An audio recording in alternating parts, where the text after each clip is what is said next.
Kan baranaa maal dubbanna? Akkam jirtan hordoftoota keenya jarra jirtu. Haati miliyoonuu kan hinaan tubee fi walee tubee akkasuma abbaa miliyoon maal walirraa qabu wal loluu, maal irratti wal ga'uu, daariin isaan qotatan tokkoyyii maal irratti wal ga'u. Yeroo hundumaa wal lolu. Iccitii isaanii ani keessaan nan beeka jechuudha.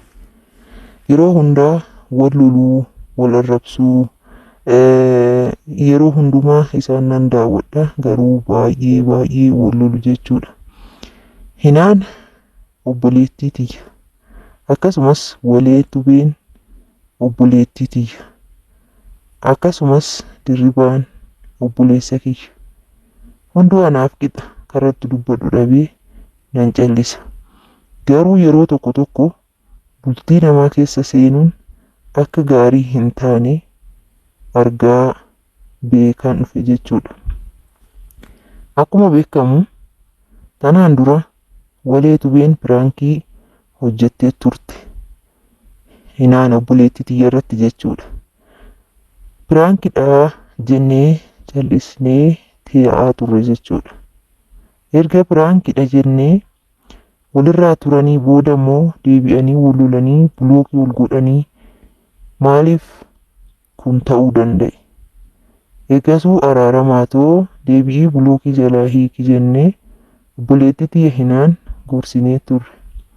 Achi isheenis tole dhugaa naan jettan jettee fudhattee obboleettii teenyaa bilookii ishii jalaa baastee akkuma duraan wajjin jiraatanitti dubbisuuf itti dhiyaattee waan hundaa akka duraanitti waliin mari'achuuf qophii yoo taasistuu walee tubeen immoo heeyyamamtuu hin taane akkuma durii sanitti jeequu barbaaddi. Jireenya walii booressuu barbaadu. Maaliif kun ta'a? Hiriyaa lamaan gidduutti kun hin barbaachisuun jedha akka kootiitti. Hiriyoottan koo isin lachuu naaf hiriyaadha. Kanaafuu akkuma keessan duriitti wal jaalattanii wal osoo kabajanii baay'ee gaariidha. Amma yeroo ammaa kana keessatti kan deemaa jiru lola cimaadha. Abbaan miliyoonii fi haati manaa wal lolanii haga gargar bahuu dirasii gahaa jiru.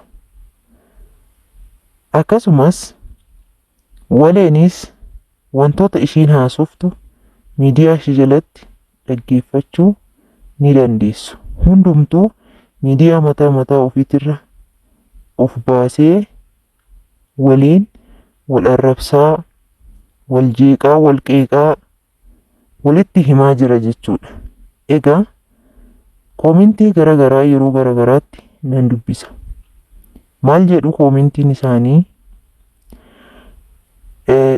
Jireenya keessan haala kanaanii miti. Jireenya namaa keessaa bayitoo jireenya mataa keetii jiraadhu.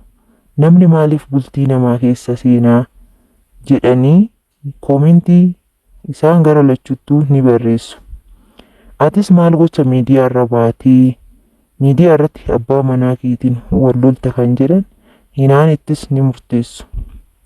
Hinaan immoo dubbiin kun baay'ee waan irra ceheef humna isheetii ol waan ta'eef amma kara isheetti miidiyaa isheetiin gadi baaste jechuudha. Maaliif jennaan keessaan rakkoon garagaraa irra gahaa waan jiruuf. Akkasumas immoo amma deemanii miliyoon kan dirribaatii miti. Miliyoon kan nama birooti. Nama birootiif deesse. Nama birootiif dura haadha manaa turte. Egas booda ija Dubaayii galteen booda abbaa miliyoon heerumtee yaanni jedhus afaan walee keessaa kan bahe jechuudha. Egaa kana hundaa kan beeku walee waan hin beeknee fi kana hundaa kan beeku obboleewwan hinaan tubee, firoottan hinaan tubee akkasuma abbaa miliyoon beekuu danda'a jechuudha. Maaliif isheen bultii gaafa ishiin ijaarrattu bira hin jirtu. Kan bira jiru maatii hinaan tubee obboleewwan ishii kanneen firoottan hinaantu beeki. Garummoo walee tubee waan hin beekne keessa galtee sababa hinaanni wal lolte qofaaf jecha maqa balleessii yuutuubii ishiit irratti hojjechaa jirti. Maqa balleessiin kunis akkuma dhageessan kanaadha. Iccitii keetiin gadi baasa jettee sodaachisuudhaan waan hin jirre gara yuutuubii ishiititti fiddee maxxansaa jirti. Egaa kuni isinirraa hin eeggamu.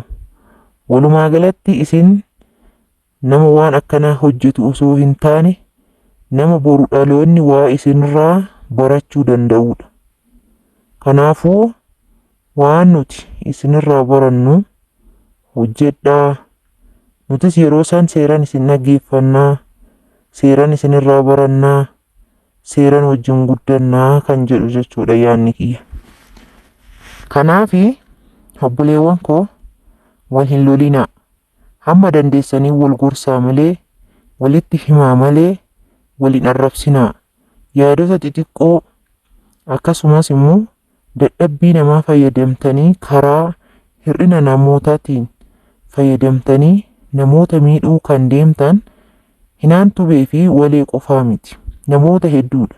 Isaan kunniin immoo waan akkanaa kana osoo dhiisnee waan gaggaarii walirraa barannee hedduu bareedadhaa jedheen fudhadha. Kanaaf yaadan qabu obboleewwan koo lamaan kanaaf waanan isaan jaaladhuuf isaan kabajuuf qoodafiin jira jechuudha. Kanaafuu hordoftoota keenya kana kan isiniif qopheessee Daraartuu Tubeedha. Daraartuu Tubee sabiskiraayibii gochuudhaan, sheerii gochuudhaan, laayikii gochuudhaan, koomintii gochuudhaan yoo jajjabeessitan wantoota baay'ee isinii fiddi. Wantoota baay'ee isinii fidee namoota irrattis haa ta'u, namoota wal lolanis haa ta'u, namoota hojii gaggaarii hojjetanis haa ta'u isinii fidee waan gaarii akka wal irraa barannuuf yoomiyyuu taasisuuf ani qophiidha. Kanaafi waan na hordoftaniif hedduu galatoomaa. Ulfaadhaa isiniin jechaa. Warroonni akka kanatti bultii walii keessa seentanii bultii keessan diigaa, bultii walii diigaa jirtan, akkasumas maqa balleessii garaagaraatiin kan wal xureessaa jirtan, kan waan hin taane walirratti yaadaa jirtan, adaraa isiniin jechaa, adaraa kanarraa of eeggadhaa isiniin jechaa. Nagaan nu turaa. Aga viidiyoo biraatiin walitti deebinutti.